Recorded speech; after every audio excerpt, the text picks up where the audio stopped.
This is the S10. It's a really nice sports fitness watch with brightness immediately available to you and an onboard music player to connect with your phone and play music that you got there.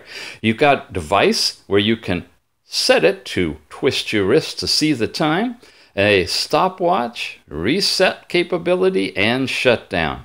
You also have the device information for tethering, which is pretty straightforward.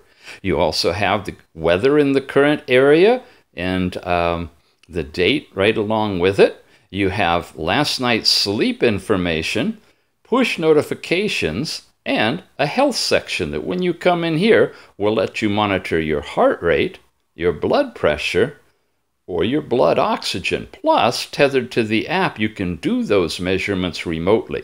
And finally, you have a sporting section that when you go in here, you can monitor walking, running, cycling, and swimming. And of course, you also have the ability to do that from pressing the right button here. It'll go into the last event that you were using. And whatever screen you're on, the top button will bring you right back here. It's a very attractive fitness and health band. It's got a carbon fiber body to it and a really nice TPU band, not too thick. Overall, really sweet little watch, the S10 Pro. Check it out.